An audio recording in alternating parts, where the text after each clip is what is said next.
Get ready to get this man on the call.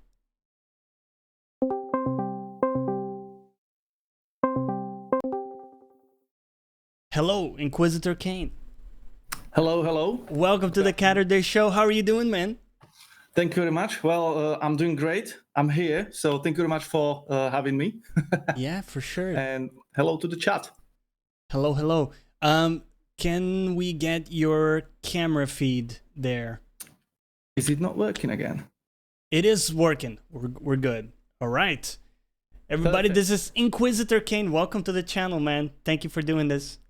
Well, thank you very much for having me once again. Queen Carillion, I do recognize you. How's it going? What's up? What's up? Black Seal, how's it going, guys? Cheers. And of course, with the hat, it's glorious, right? It's fully in character. Inquisitor Kane. Give us a quick bio. Who is Inquisitor Kane? And what is your mission, my dude? All right, so as you may guess by now, I kind of like Warhammer. I prefer the sci-fi version of 40k rather than fantasy, but recently I'm starting to get into that as well. So basically that is also what the stream is all about. We try to balance on our 3 days of streams everything around fantasy Warhammer, 40k Warhammer, and then some variety streaming, because of course we don't want to scare away people who doesn't know anything about Warhammer. The normies. Exactly, but the thing is that everybody's welcome, so we don't really differentiate. And although I do always ask a question, what is your favorite faction? And I do expect everybody to say the Imperium of Man. Unfortunately, not everybody says that, but still that is no reason for us to, shy away, because I believe that if you stay around, and give us time, we will be able to show you that that is the only way. So you want to convert everybody? So that's interesting, because I know very little about Warhammer, so I'm going to come out as a normie. And one of the things that I do find cool is that every time I watch your stream, I get a little bit of like inside jokes regarding like the different factions and just kind of factoids and things regarding Warhammer. So... Yeah, that's the thing. Like, I have a friend who, like real life friend, who said like, "Oh yeah, I would watch your stream, but I don't know anything about Warhammer, so I'm not coming around because I would be lost." And while at some point it can be true, like if chat starts a discussion about some event in Warhammer, if you come in and you have no idea what's that all about, you will be lost. But also, at some point, there are times and places where we don't even talk about Warhammer at all. Like, there have been streams where we never even talked about it. So it all depends on the day and on the mood. Yeah. Black Seal in chat says a lot. Sorry to cut you off. I just wanted to mention that he says Child of Light is free in you play. Just a heads up. It's a good game. Yeah, it's an interesting little game there. I played it in Vita. So what's going on with your channel, man? Tell us a little bit about what you got coming up and how things are going there. So, well, so far, because of the outbreak and everybody being at home, actually, that was a blessing for me.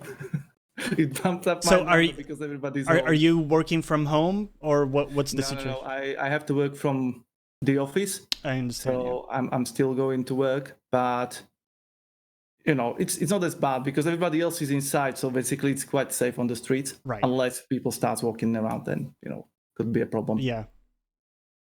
But yeah, that's the main problem. That's basically that's my work is kinda weird. Like, it's. What is your line of work? You don't have to give private details, but just like general. All right. So basically, I'm a customer service agent for a haulier company that provides fuel for UK petrol stations. Okay. So basically, we have to keep working despite the lockdowns or anything. I even have that special letter that will make me, get through the checkpoints if we come to that. And because of that, we need to be on the phone and speak with the customers to fix issues or anything. So that's why we need to keep going to work. But the problem is that I have a fixed 5-week-long rota, and I work on the same shift on the same day. But the problem is there are 3 shifts. There is early shift, day shift, and basically afternoon shift, which goes later in the night, which means I can stream on 3 days, like regularly, but I have to alternate between morning and afternoon streams, which is it kind of sucks for continuity. Yeah. But unfortunately, because of that, I can't tailor my work around the stream, so I have to tailor stream around the work. Basically. Yeah, I've seen you do that actually very well, because you post, here's the schedule for the week, right? And yeah, you do it in a cool way, like so it's kind of dynamic. It's not just like, going live. You see so many of these Twitter accounts that are just like a dumpster of going live generic posts. So yeah. So and actually, that's a good thing. Like, it's so weird with these going live, because I made a poll on Twitter asking, like, do people mind these I'm going live? And most of the people said either they don't mind it or they don't care. So it seems like, it's all right to do it. But still, I personally stopped doing it because I never seen anybody being on Twitter like, oh, he's streaming, let's go there. So for me, it seems like a waste of time. Yeah. But also it could be because I don't have many followers on Twitter. I've also asked that question, and some people told me that it's handy for them. They just click it. So even though they don't like respond to it, it's useful for them because they use it as like a notification thing, because apparently that works better than Twitch for some people. I don't know, man. It's one of those things, you can't please everybody, right? There's always people that are going to be pissed at you because you're posting a link, and then Twitter sometimes doesn't show your post because there's a link in it, so you can't win. There is one thing that annoys me a little bit. It's when people do this thing like link in bio shit. It's like, first off, it's not a bio, okay? This is Twitter, not Instagram, right? Go back to Instagram. Second, you're gonna make me click through to your profile to then have the link. I'm not doing it. That's one step too many, right? So that annoys me a little. 2020. Who wants to read and click through shit? Just make it jump at me. Give me it, right? Yeah, exactly. Just give me to it straight. So we have some questions in chat. Quinn Carillion asks, Johnny, do you know any factions in Warhammer? If so, which race do you like? Okay, so here's where I risk maybe losing some of you, including Inquisitor Kane. I actually like elves. And I remember the first time I jumped into your stream. Okay, yeah. Hold on, right? Hear me out. Let me. Here's where I'm coming from, okay? I'm a huge like Lord of the Rings fan, right? Every year I watch the movies again, like the original trilogy and stuff, and I read some of the books and stuff. So I love the elves from that world, and I got into a little bit of Warhammer through Vermintide 2. I love that game, right? So I got into the lore a little bit through there. And actually through some of your streams as well. It got me interested in it a bit. And I learned that the elves, which is... I've always liked elves, again, coming from like Lord of the Rings. But for some reason, they're hated in Warhammer. So give me the TLDR of why elves are like frowned upon. Basically, I personally would say it's mostly because of their attitude.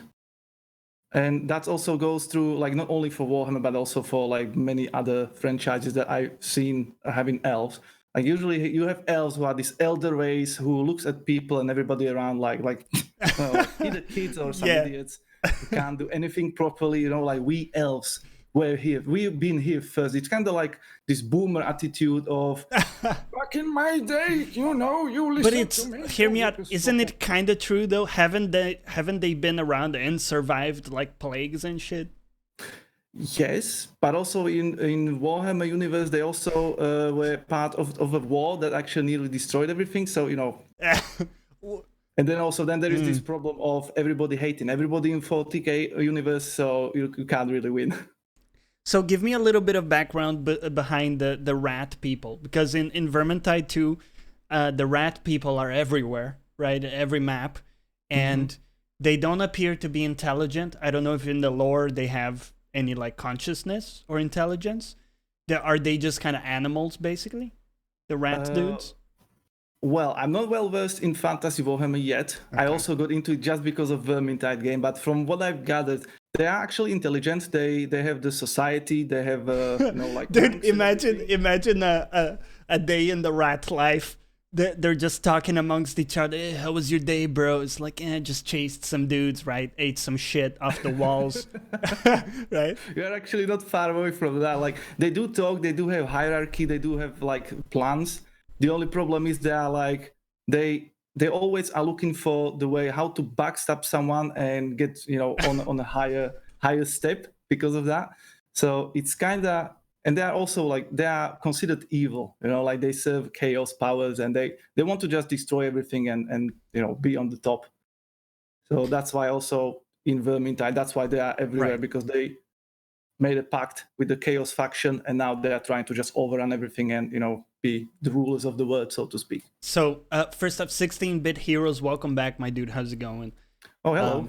Hello. I did want to ask you because how much overlap is there between you talk about Warhammer Fantasy and then like I guess the rest, which is it like the canon stuff, I guess, from like the older times? Or Well, the thing is they made fantasy was first, and then 3 years later they made the space or sci-fi version of Warhammer 40,000. Okay. And at the beginning there was some overlap, like you have the same dark gods, and there were some things that were kind of loosely linked to the fantasy Warhammer. But later on, as they developed the lore, they decided to cut it off and just create like two separate universes, which it's still kind of iffy because you, as I said, you still have the same four chaos gods both in fantasy and the 40k, but officially it's two different universes. So right. So there's some overlap, but it's kind of separate things. Barabbas, welcome back, my dude. It is a sign, and I've been thinking about getting back into Vermintide 2 as well to check out the DLC. Did you play the DLC? I assume you have at this point. Yes. The latest DLC. Play the shit out of that. Yeah, it's free, by the way. So right. You can get it as long as you have the Vermintide 2 game. And also this weekend is double XP weekend. So cool. If you play... And I think it's still on Game Pass, isn't it? For people that don't have... No idea. Okay. It was for a long time on Game Pass. So what do you think? Is it good? The latest DLC? It's very good. Yeah? Yeah. First of all, it's free, so of course it's good.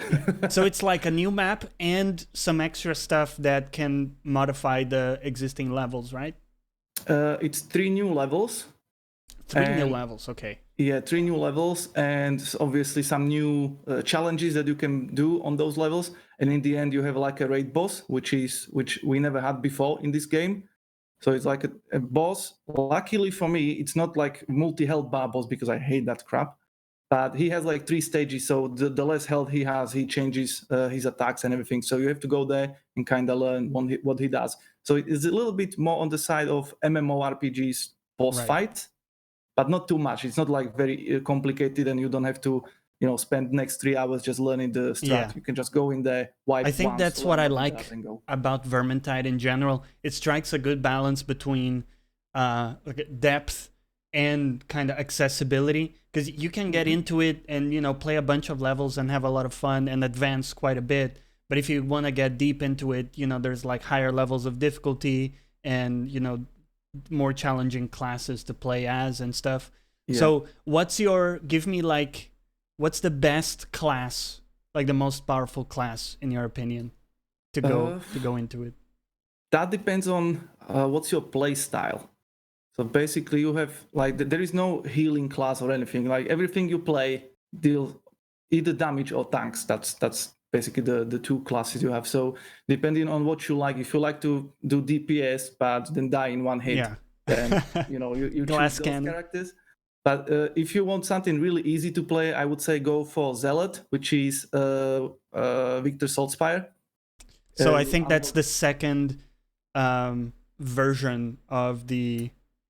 third. That's the last one. The third. Is it the third? Okay. Captain on level 15, then you unlock. I remember playing as him. Yeah, he was kind of tanky and pretty strong.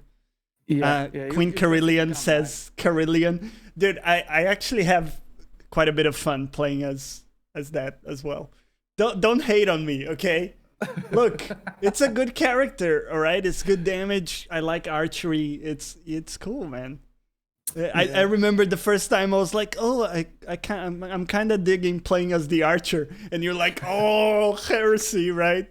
Get out of here. I mean, you can always pick up a Kruber Huntsman, right? Which is it's a human, and also can have bows. But I know. It's kind of discount archer though. It's kind of discount archer, isn't he? Yeah, kinda. Yeah. Although depends on what you want, but. The most important thing is, like, although I frown upon these things, it's all just in a character, just a G's. Like in reality, I don't really mind people liking different things. It even makes it better. I totally understand. It's kind of an inside joke, right? As an people who can't just allow it, Yeah, people who are on the stream, find the recurring joke funny, right? It's that kind of thing that creates a bit of a feeling of community.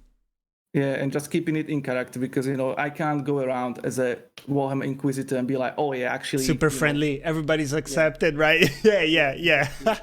So, nice guy Inquisitor. So that's something I like to ask fellow streamers. There's a few questions I wanted to ask you about streaming. One is, in terms of like cursing, or do you moderate yourself a lot in your stream? This is kind of weird thing that happened to me, because I usually speak like a sailor, like fuck this, fuck that, whatever. But as I started to stream, for some reason, I don't curse as much as I did before, even in real life. So I guess that's a positive outcome. But I still, if I feel like it, I just let it drop, because I believe that these words were invented to be used. And also it's a good stress relief. So, rather than holding it in, I just shout swear words for 2 minutes, and then I breathe out and I'm okay. Right. But so, is that a conscious, is your stream for all publics, or do you have it for mature publics? I have it marked as for mature audience. Okay. Even yesterday I was playing Duke Nukem Forever, and we went into the titty bar. Right. It happens, got the lap right? dance and everything. I even got a blowjob. Okay. I was like, whoa, really? Whoa. I hope nobody clips that and send that to Twitch, because I may be banned. Yeah, you never know with these games what's allowed or not. But yeah, luckily that game is not on the banned games list, so hopefully I'll be all right. Yeah. So I find that interesting to ask, because some people do make a conscious effort to make it like to all publics. And I feel sometimes bad words help you drive a point home, right? If you want to really stress on something, sometimes it helps make a point, right? But I do try to not be gratuitous about it. I try to strike a balance. ODM, what's up? Welcome back. Hope you're doing well. So, okay, another question for you that I wanted to ask you is, when it comes to the green screen. Right. Yeah. So you run a green screen. Jackster, what's up? Yeah. You run a green screen. Hey, Jackster. What was the decision behind that? What was your thinking? Did you consider going for something like what I do, where I have like a background and stuff? And what were some of the thoughts there going into a green screen?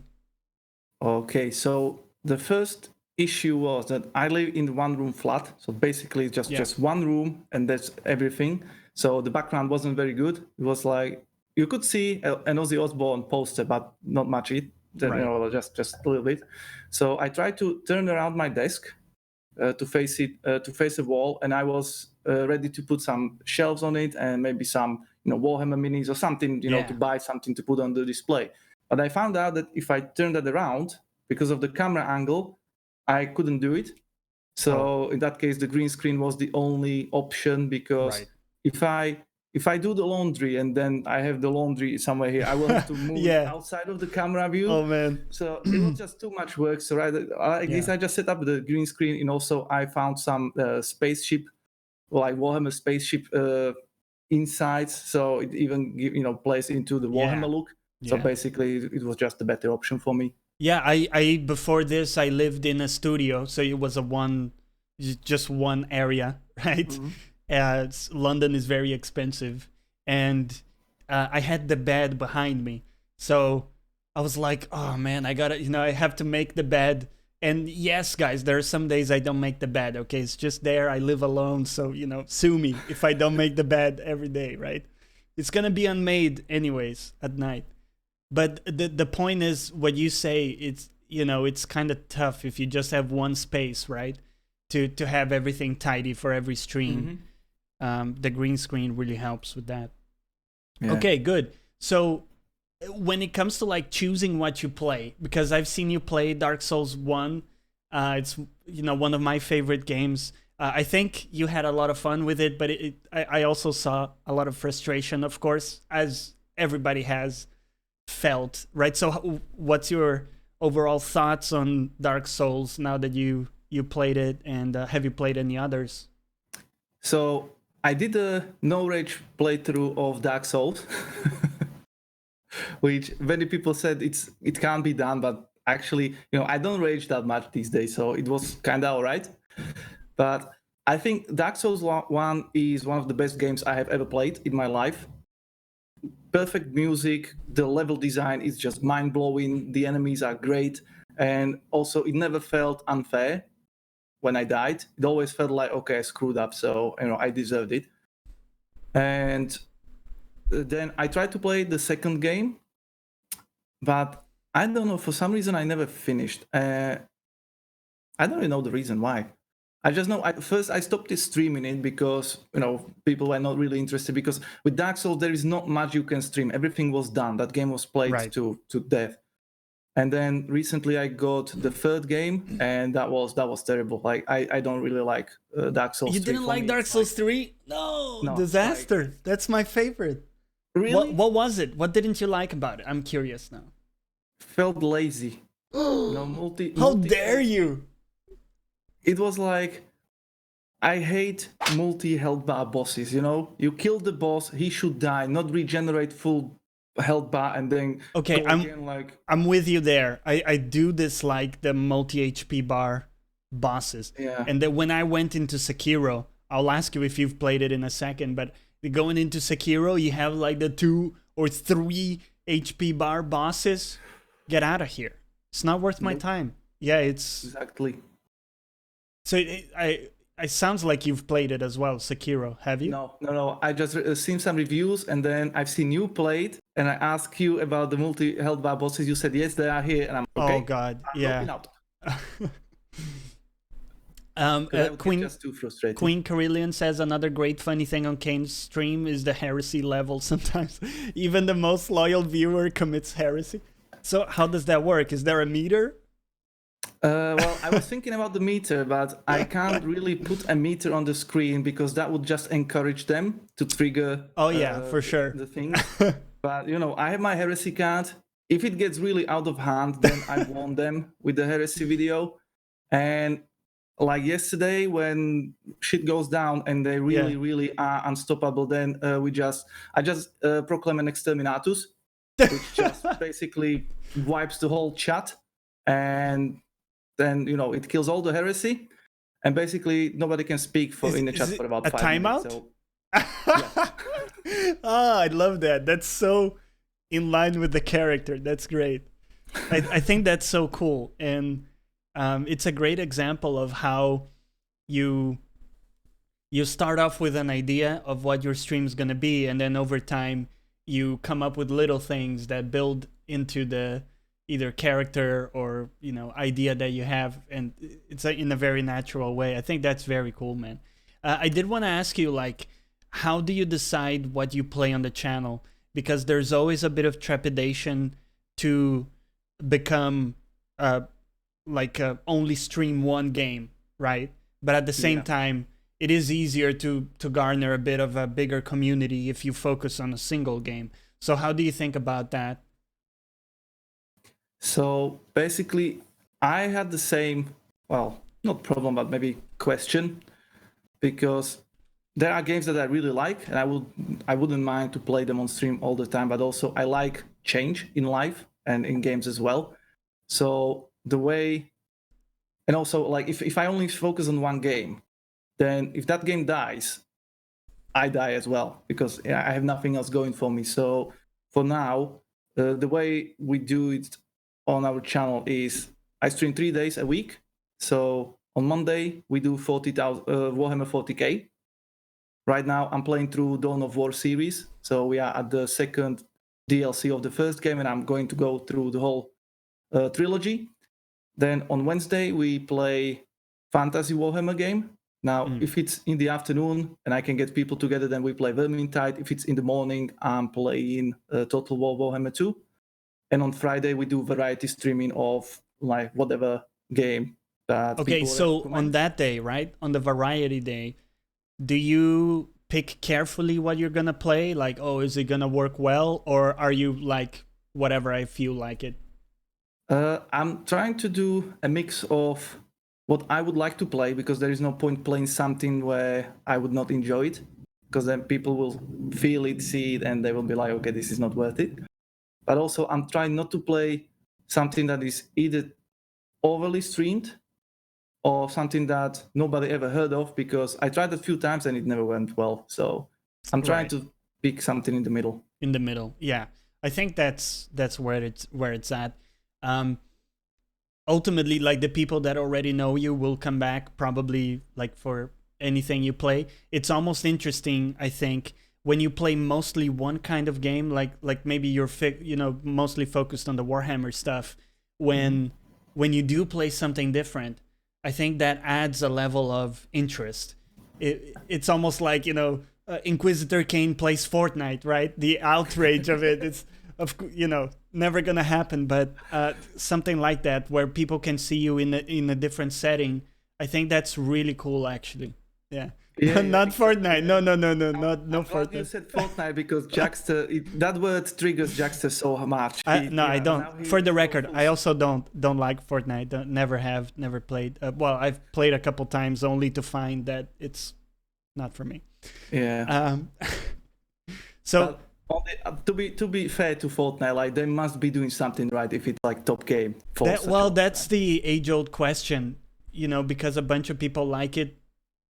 Sure, they must be doing something right, but at the same time, I'm almost happy that I don't have some of that audience. I know it sounds kind of a dick thing, but I'm actually very picky with my audience. I don't necessarily want a bunch of 14-year-olds. I'm happy that. I would rather have, let's say, 10 less viewers or something, and have a bit more of a select public that can keep up with a more than a 2-sentence thought. The attention span nowadays seems to be very, very low for everybody there. Exactly. So Queen, thank you for the follow. I really appreciate it. Thank you. I hope you guys are enjoying. If you have any questions for Inquisitor Kane, drop them in chat. It's kind of nice because we get to know the man behind the hat, as I said, a little bit, right? And get a peek behind the curtain. So how much difference is there? How much distance is there behind or between Inquisitor Kane and the real person IRL behind him? Not that much. Because the thing is, I can't lie. I'm such a bad liar that you would spot it immediately. And also, I have a really bad short-term memory. So if I told a lie, I wouldn't remember it for the next time. And then I would get caught. So usually I just try to be myself.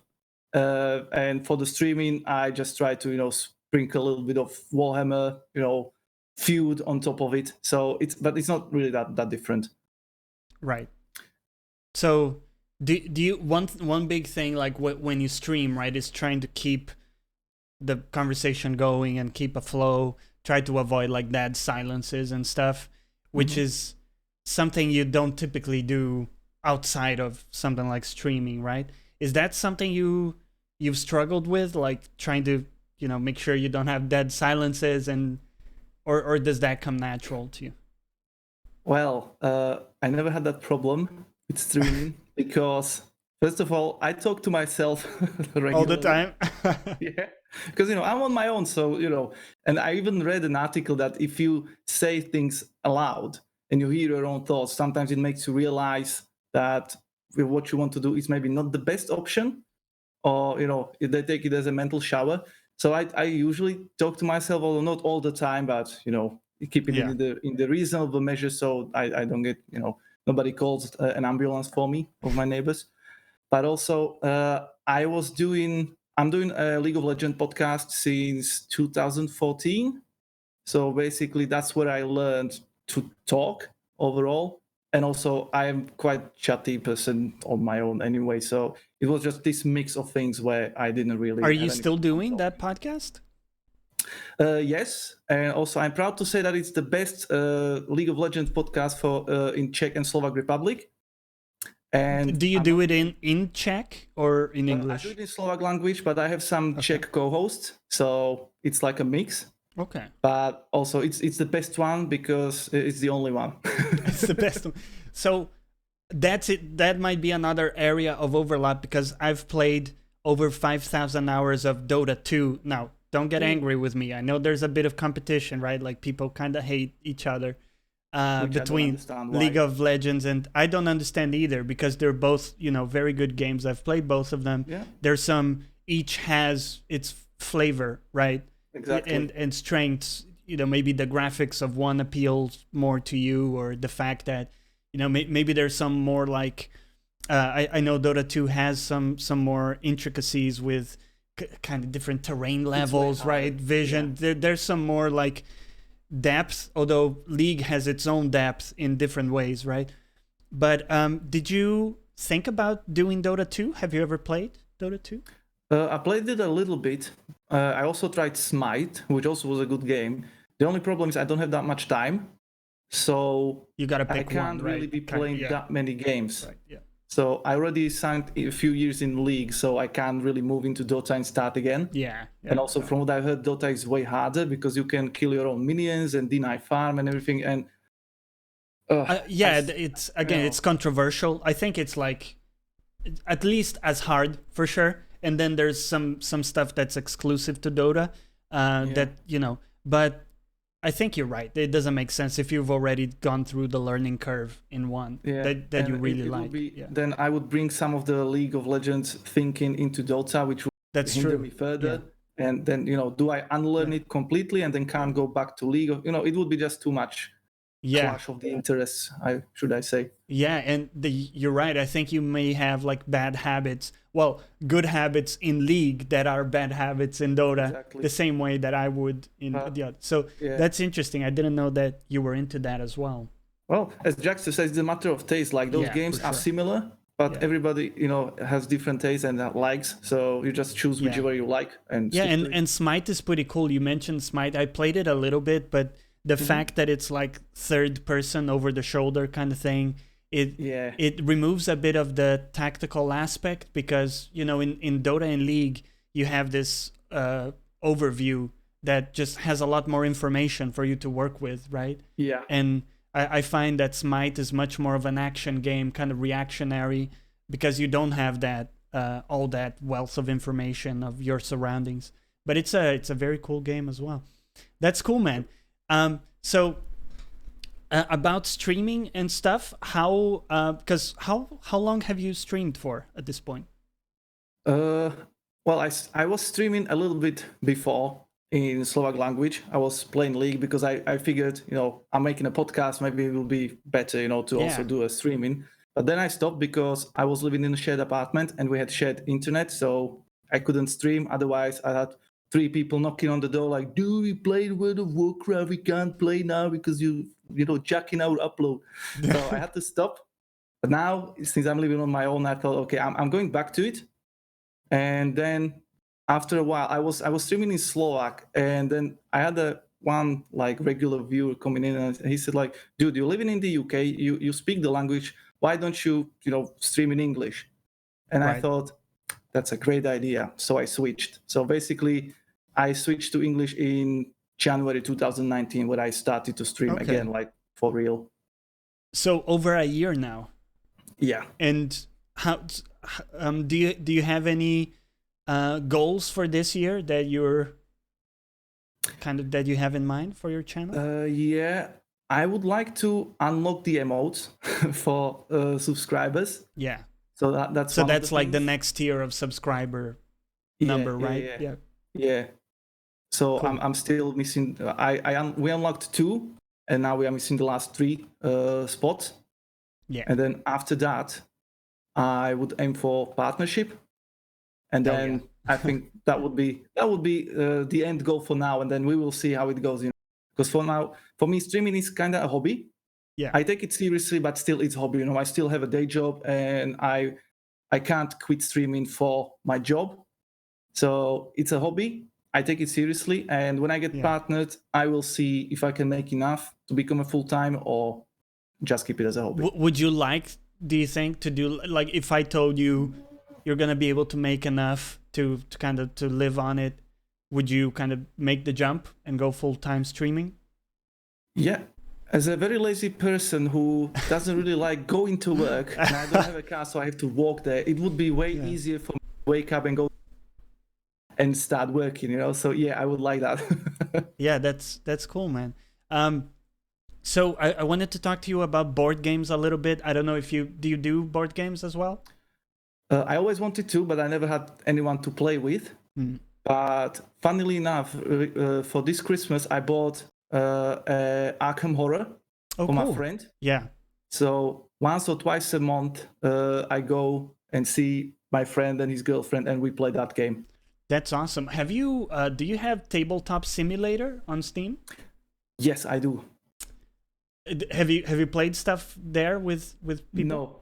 Okay, dude. Actually, I completely forgot about that until you reminded me. Dude, that is incredible, because it's allowed me to play with people that obviously I wouldn't be able to play this, board games with them because we live in different places, right? Mm-hmm. And we've done like Munchkin, a bunch of different board games with people. So I've actually been trying to put together a Munchkin game with some people. So maybe I'll hit you after this, and maybe we'll try to get you in on that. Have you ever played Munchkin? No, never heard of it. It's really, dude. It's one of the most popular like board game things, but it's it's a card game, and it's like a D&D light style. Have you ever done anything like D&D? Yeah, I played a little bit of the Czech version, which is basically like they took D&D, changed it a little bit so they couldn't get sued, and now they're making their own version.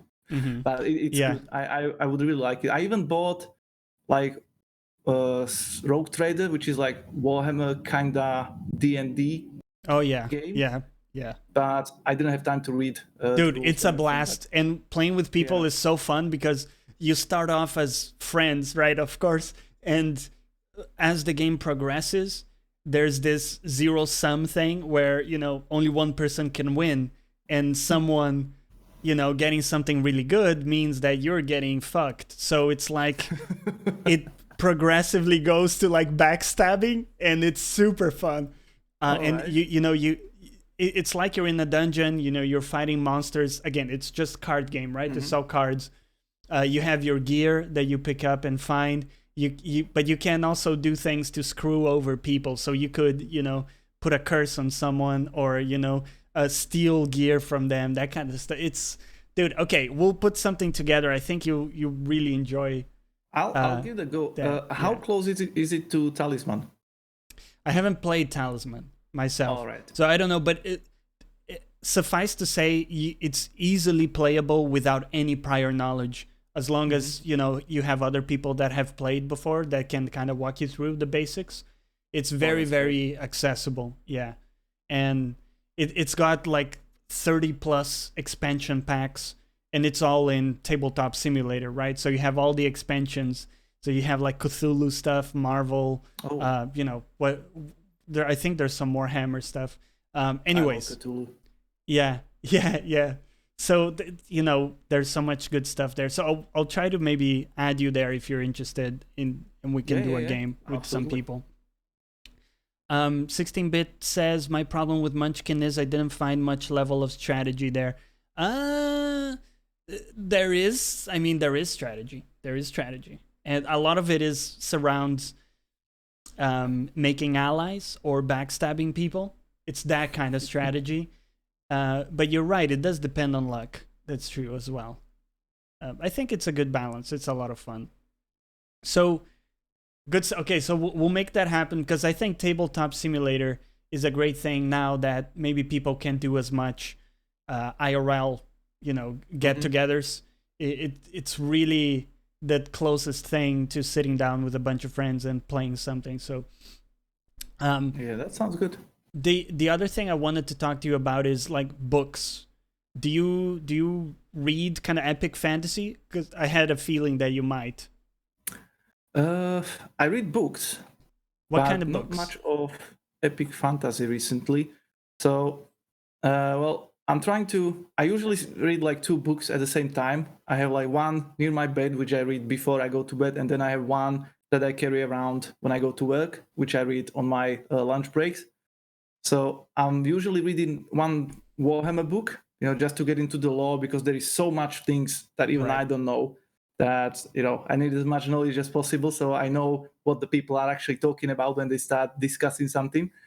And then the other book, it all depends. Like I tried some of the books that now I'm blanking the word. It's like one of those self-development books, but not those like bullshit books where they are like, oh, you can be the best. It's one of those where people actually give you real examples and how to actually achieve stuff and what other people did to get through it, and they give you examples or something like that. Right now I'm reading Starship Troopers, and cool. So basically I'm reading all kinds of stuff. Like, wait, hold on. Starship Troopers, was the movie based on that? Yes. But now I found out that book has absolutely nothing to do with the movie. This movie is pew pew pew. Oh, okay. They just stole the title. And in book, well, it is the same universe, the same names and everything. It's just movie focuses on the action. Just based on yeah, like I said, like it's the setting. So it's the same, but while movie focuses on the fight that happened, the book is all about everything else. It's more about the politics and how they think, how they do stuff and everything. So there was like one fighting scene, if I can name it like that, for like in five pages, and that was everything. Anything else is just like how the life goes, what they think, how they, and then some politics and ideology and such. So it's completely different animal. But it's a good read. Like, although there's no action, it's really good read. Interesting. Do you read or watch any like sci-fi stuff, or are you more on the fantasy side of things? I don't really have a preference. Like, I like sci-fi, but I also wouldn't mind a good fantasy. Yeah. But yeah, maybe I would prefer sci-fi. So give us an example of like a TV show that that maybe is amongst your favorites, or movie if you don't like TV shows. Well, okay, well, that depends. So when it comes to like horror movies, I would say Necromantia and Hellraiser. Those are my favorite. Yeah, good. Then there's just like so many good movies. I don't even know how to pick. That's my big problem. Like, when people say like, oh, tell me your best, I don't know. Right. Like, when it comes to TV series, I usually like to watch either stand-up comedians, or like really funny stuff. Like, recently I rewatched Ash vs. Evil Dead. It's hilarious. Paradise PD, that's awesome. I really liked Rick and Morty. Although I'm not a fanatic about Rick and Morty. I don't think it's the most intelligent thing in the world, but it's a good fun. Yeah, it's a bit low-hanging fruit, I find. Yeah, but it's good. It's good, yeah. Jonathan says The Expanse. I really like The Expanse. Is one of my favorite sci-fi shows. Have you seen that, Kane? Nope, but I'm going to. The Expanse. I think it has 3 seasons on Amazon Prime, and it's it's heavily based on like actual science stuff, and it's based on a series of books, I should say, and the core material is like heavily written around actual science stuff that we know about the real universe and stuff, which is really cool. Dude, I love stand-up as well. I like probably trying to think of what would be like some of my favorite stand-up comedians. Probably I do like Ricky Gervais. It's quite good. Awesome. I find him quite entertaining. Who are some of your, kind of people you really enjoy watching stand-ups? So I would also go for Ricky Gervais. He's awesome. Then Bill Burr. Bill Burr is he's good. awesome. Yeah, he's great. I've seen Eddie Murphy's Raw and that other stand-up, which were also surprisingly good. I don't know why he's not making more of them. And recently I found Brett Kirschner or something like that. I don't know how the name is pronounced. But I usually like... Jimmy Carr. He's awesome. Yeah. And most of these British comedians, they are just perfect, like... Yeah, I like the British touch on comedy. Frankie Boyle, like he doesn't... Yeah, he just says things. 16-Bit says Bill Burr and Segura on Netflix. Tom Segura is good as well. I like Tom. I really like Dave Chappelle. Have you ever seen anything from Dave? Yeah, he's good. He's good as well. It took me 1 or 2 shows to get used to him, but he's really good. Yeah, he's got this ability to like draw you in, even if what he's saying is not like particularly... Like if you saw it written on a page, you would be like, it's all right, but it's not the funniest shit. But he's got like a charisma that goes well with it, that draws me in. Jimmy Jeffries, Monty Python. I've never gotten into the Monty Python stuff because I got to it very late in life. But I mean, I recognize why people love it. I just got to it very late. Never got into it. Yeah, like I also like Jim Jeffries, Louis C.K. They were awesome. Segura, I think it's Tom Segura, something like that. I only seen him like 2 days ago, but he's also very good. And with Monty Python, I only like Life of Brian and Holy Grail. Those movies are really funny, like childishly, that childish humor. Oh yeah, for sure. I really enjoy. But the other movies like Meaning of Life, I didn't really see anything funny about that movie. Yeah. It's so kind of really hit and miss. An acquired taste, right? That kind of stuff. For me, personally, I would say that Monty Python didn't age well. It's like different era. I would agree with that. I would say that if you watched it back in the day, you can still watch it now and enjoy it. But, without that backdrop, going into it now, it's a bit rough. I think for me, at least, it's a bit. So exactly. I did want to ask you, the last question of the show is always, I try to throw the guest off balance. Do you think we live in a simulation? Nah. No. Walk me through. So the argument, right, is that given that it's likely that at some point, we're able to create simulations that are just as real as reality, basically, that are undistinguishable, right? That at some point we'd be able to create a simulation like that, and eventually like an unlimited number of simulations, right? In a way that if there's one real universe and like almost infinite simulated ones, chances are that you would live amongst the simulated ones, right?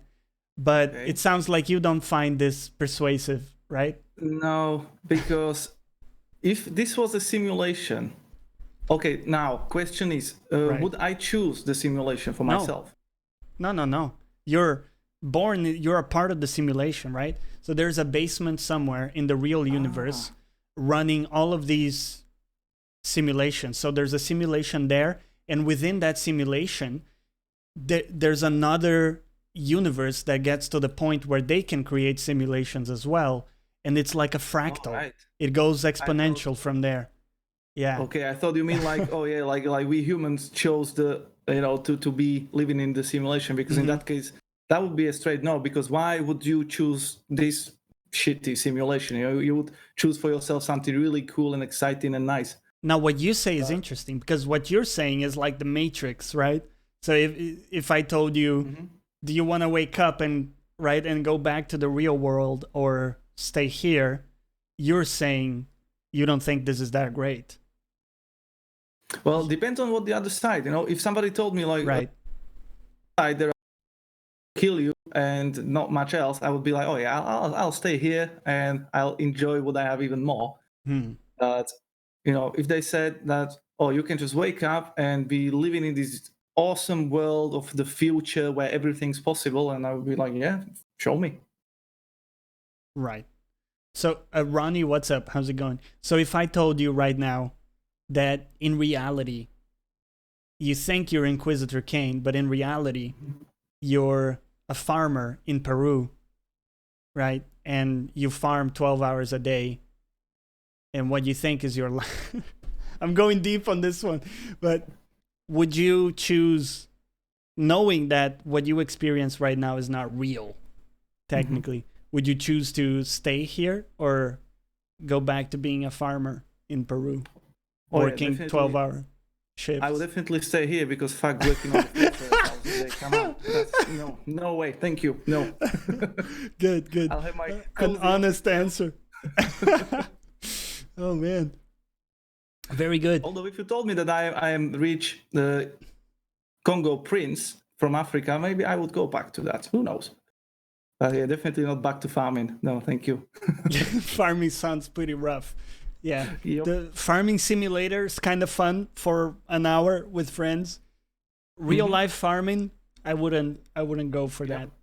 And I still have PTSD from my childhood because my grandma was like a proper village grandma who had a little field. So every weekend we have to go there and toil. Did you have like cows and stuff? You needed to milk the cows? No, it was just like a really small house and a little field. I don't know if you know this, but I'm originally from Brazil. So I was raised in Brazil until the age of 12. And a lot of my relatives had ranches in different parts of Brazil. So we like when I was a very small kid, I went to different ranches, and some of them had like, cows, the full thing, right? Like chickens. And that's cool. It sounds cool, but there was a lot of like milking cows involved. And it was very disturbing because the weird thing is that to them, the people that live in the ranch, that's totally normal, right? They go in there and like do the thing on the cows, but and they think it's cool, so they tell you to do it, right? They take you along like it's this super cool thing they're showing you, and they want you to do it, and it's rude for you to refuse. And as a little kid, you just kind of have to do it. But I always hated. It was always fucking weird and disturbing to milk cows. I would actually love to try it. You would think so. But I think once you try the real thing, you would probably say, you know what? I'm good, right? Yeah, I wouldn't like to do it for a living, but just to have the opportunity to try it, I would. It's surprisingly hard to erase from your memory, so I would say just, stay away from it and you'll be great. Are you sure you were milking the cow and not the bull? Oh, man. Yeah, I do remember distinctly, the underside of a cow, which again is a disturbing memory. You can milk anything with nipples. I don't think that's true, my dude. Yeah, that's not true. That's not true. Have you tried like? Anyways, we're going in a different direction with this, but I did want to kind of branch off from that question and like when you think about the prognosis for humanity. Like the prospects for humanity for the next 50 years. Easy question, right? I'm giving you softballs today. 50 years in the future, are you pessimistic, optimistic about where we're going to be? I don't even know. Oh, look at that sun. Completely killing me. Oh, that's the annoying part of green screens. If the lighting changes, you need to adjust. Exactly, and I have sun just shining straight here. How inconsiderate? Go for it. Yeah, take a second. I'll just fix it in a second. Sorry about that. Yeah. So I've always, in my days of working with green screens, I've always found that the sun is incredibly inconsiderate towards my green screen situation. There we go. Yeah, it's good. Perfect. There's very little to no consideration from the sun. All right, there we go. All right.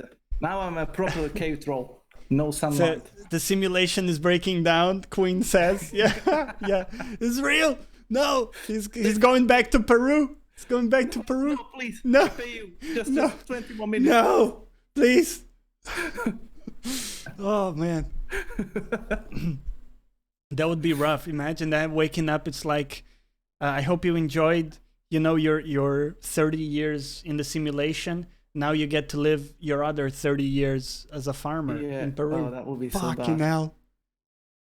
I would be so bad. I would run away. I would find something else. Yeah, I'd find some other way to deliver value. Exactly. I would get by in some other way. Anyways, so tell me, are you optimistic or pessimistic if I tell you like 50 years in the future? I don't know, because if you look at the internet, you will think that we are actually heading for... Hold on. Sorry, you got cut out in Discord there. Just repeat that. Sorry.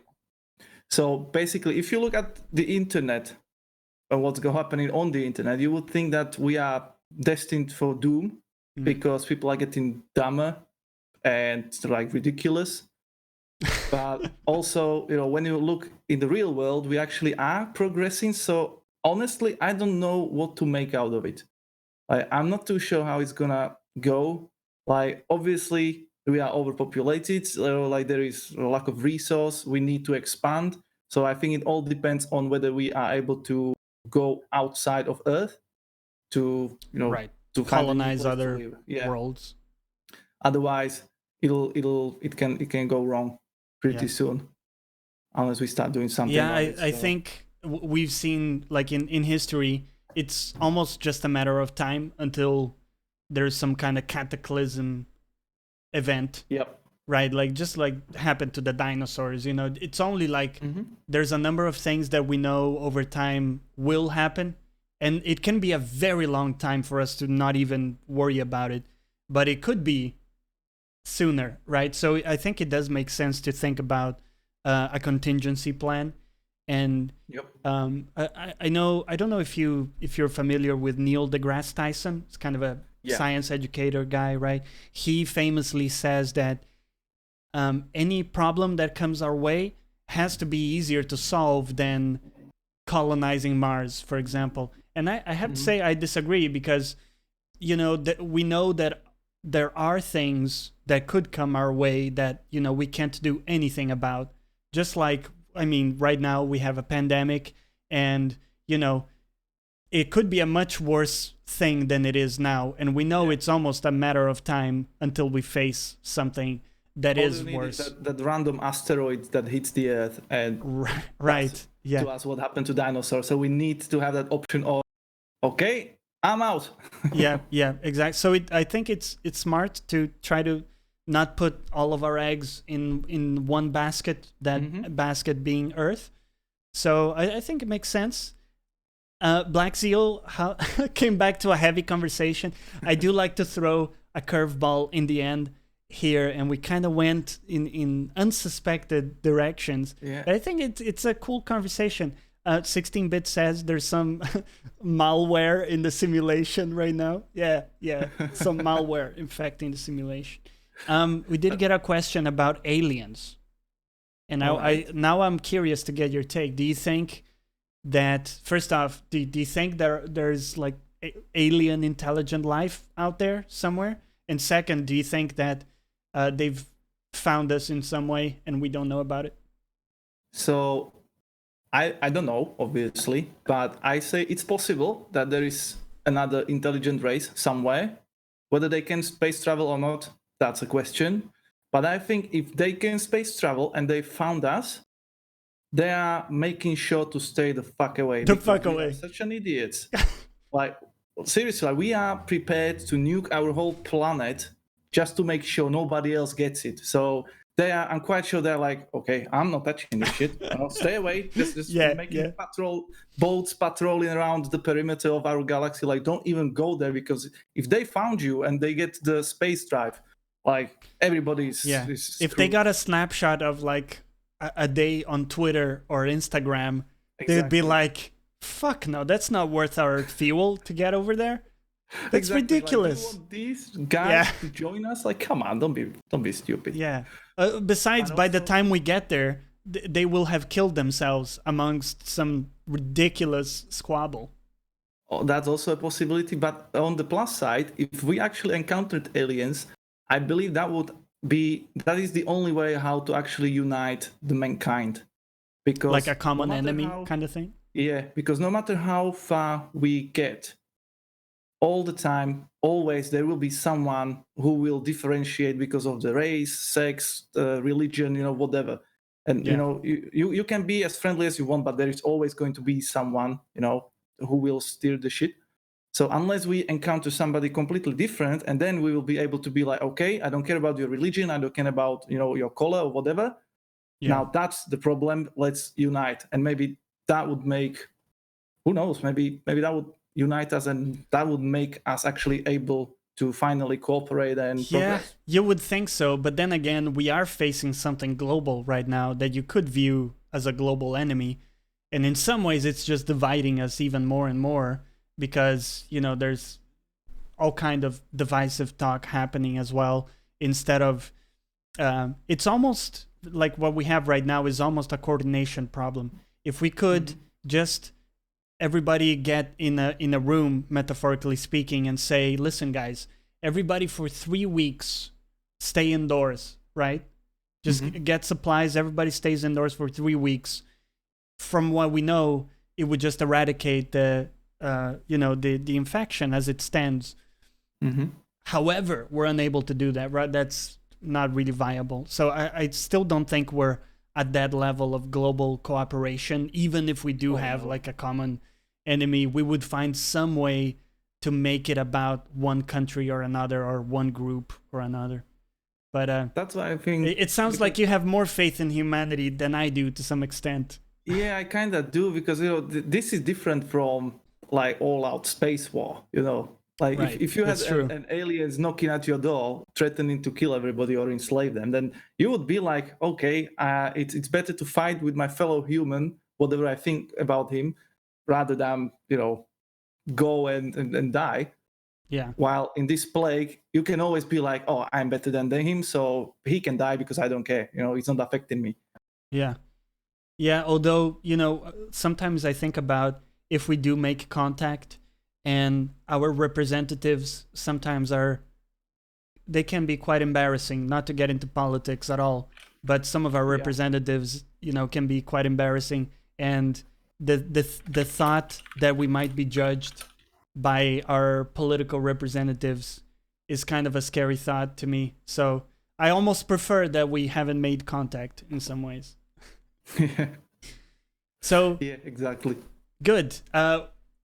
I think we're gonna leave it here. I'm cognizant of your time, and this is a 1 hour conversation. I'm happy to have you back on the channel if you wanna return and talk about more stuff. Also, we'll try to put together that Munchkin game. If anybody wants to join us, you can join the Discord, and we'll put together a game there. Like, if I didn't scare your viewers so far, then I will be happy.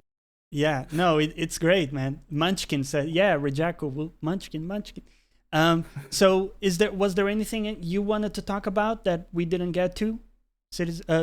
Citizen Kane is a different thing. Inquisitor Kane. I am above the citizenships. Anyway, I wanted to ask you, like, how did Why? Sorry, I lost your audio. Just repeat that. Sorry about that. Go on. So I wanted to ask you, how did you get into streaming and why? What was the reason? It's a difficult question. I got into YouTube. I used to watch a guy called Northern Lion. He does like YouTube Let's Plays. And he was the first guy I listened to that mixed humor, almost like a stand-up act, with talking about the game and make me want to play the game very much. Right. And also like being able to talk about stuff in like a smart way, like an engaging way. There was always something about it that, when I listened to him, I kind of felt like I wanted to do that. I wanted to be that guy, giving people an escape from whatever it is they're doing for an hour maybe, and engage them deeply to the point that, the hour flies by, basically. Mm-hmm. And I've always wanted to be able to do that. So, that's kind of it, man. I don't have an ambition of necessarily making it a huge business, although I do try very hard to provide value, right? And I think as you, I do take it very seriously, to the point that, you know, some people are like, oh, you're such a tryhard. I am, right? I do try with absolutely everything I have at my disposal, right? I don't have great hair, right? I don't have, you know, a great body or anything, right? But I do try to provide value to people and engage deeply. When someone asks a question, I don't give like half-assed answers. I really engage with what people are saying. And, you know, I think that kind of stuff is value for people. And I think really ultimately that's what I'm in it for, is that feeling of giving something of value to people and getting value back in the form of, you know, people being a part of the group and talking and all of that. Does that kind of connect with why maybe you started streaming? Well, now yes, but not before. So I started to stream originally because I wanted to get out of my shitty job. So I thought, like, if I can make enough money of streaming, you know, I can go like just half time in that shitty place, and then maybe even change for something else. And then as I grow and, you know, go full time. But then I actually changed the job, and now I actually like my job. So I changed it from, I don't necessarily now need, you know, to make money off stream. So I changed it, and now for me it's also more about, you know, making connections, talking to people, talk about stuff we like, we dislike, have a conversation, and mostly discussion on topics, so I can see why people have different opinions and what they think and why they think it. So, you know, just to understand them. And yeah, that's basically become my main goal now. Yeah, I think it really helps if it's not just your main income, your source of income. It helps because it doesn't create that dynamic where you need the money, right? Exactly. From the people watching you, and people feel kind of forced or guilty if they can't, right? Exactly. Sub. I don't ever want that. So I think it's nice to have something on the side that kind of takes care of the basic shit, right? Your bills. And then you can do this, and, you know, you're happy when someone subs, of course, because they're giving value back, value for value, right? That's nice. But it's that feeling that you don't need it necessarily, right? There's a level of stress there.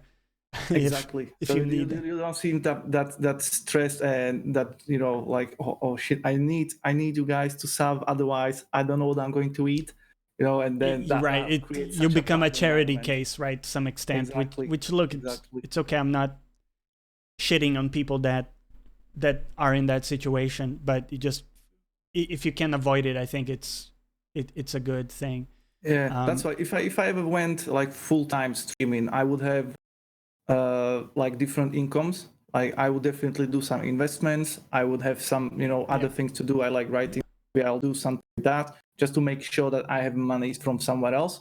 So then I don't have to go live and be like, I hope those 20 people sub today, otherwise I am fucked. Yeah, it's like, oof, we don't have as many subs this month. Like, yeah, it's fucked, man. it's really a difficult situation to be in. Well, look, exactly.